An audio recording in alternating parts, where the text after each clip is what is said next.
Do you struggle with horses that won't go the direction that you want, or that you feel like you're never straight?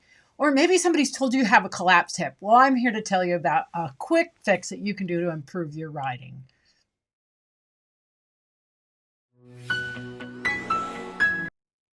So often people say that you have a collapsed hip, and I'm here to tell you that's actually anatomically impossible. That would mean that you'd broken your pelvis, because your hips are a joint that fits into a socket that's in your pelvis. So if anybody ever tells you you have a collapsed hip, ask them what they mean by that, because I bet you it's not what they're saying. And then, of course, you're trying to solve the problem thinking that your hip is collapsed. And again, that's just not possible. So what I'd like to do is to kind of show you a little bit about riders and what happens with riders and what you can do about it. So in this picture here, you can see that this rider is not sitting straight. And you can see that by looking at the pelvis, right? That if I draw the line, this pelvis is actually quite angled, right? We can see that it's on a line. And more importantly, we can see that one side is shorter than the other. And so I think when people start talking about a collapsed hip, they're really talking about something that's happening in the rib cage and the height of the pelvis, but it's not your hip, okay? I'll have another minute later where I talk about your hip joints so that we clarify that. But for today, let's just focus on the fact that when somebody is saying you might have a collapsed hip, what I think they're really talking about is that your two sides aren't equal. So you can see by the shoulder line, and I find this so interesting, that so often people want to talk about the shoulder line and they want to say, well, your shoulders aren't level. But we have to realize that you've got to start at the bottom and look at the pelvis, because you've got a pelvis and a spine, and that's going to affect what happens with your shoulders.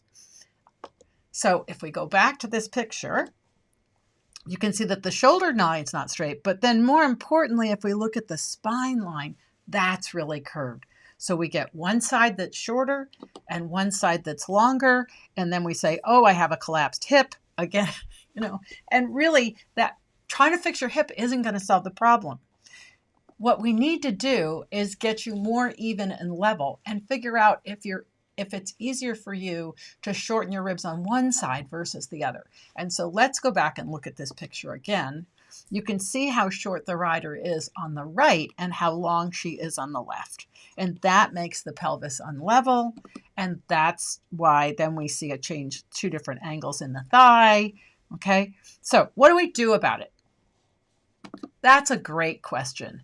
What we're going to do is a simple little exercise where you find out which side of the pelvis it's easier for you to lift, which is also going to give you an indication of which side of the ribs is easier for you to shorten.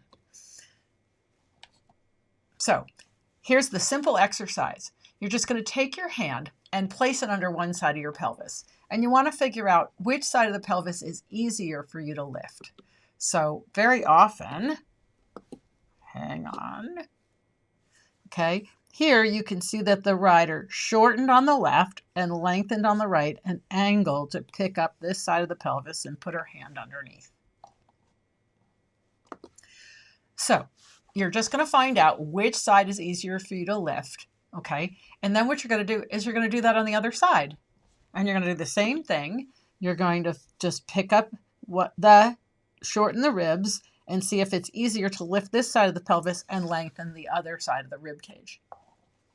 So by going back and forth and just experimenting with this, you're lengthening and shortening your ribs on the two sides, and that's going to help you figure out where the middle is. Because ultimately, that's always what we're looking for. We're always looking for the middle, because that's what we have to do in gravity, and that's what our horse is looking for, is that we have our weight equal on both sides.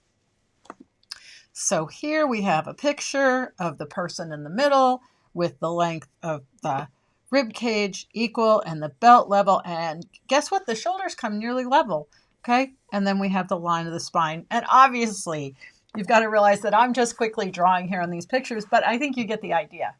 A great homework experiment would be to just go and grab a photo of you and just sit on a chair and have somebody photograph you from behind and just look at the two sides of your rib cage. Because you might find that one side is always a bit longer than the other. And by doing this really simple little exercise, you get more even. Just use this quick tip to improve your riding and just let your horse vote. And always remember to enjoy the ride.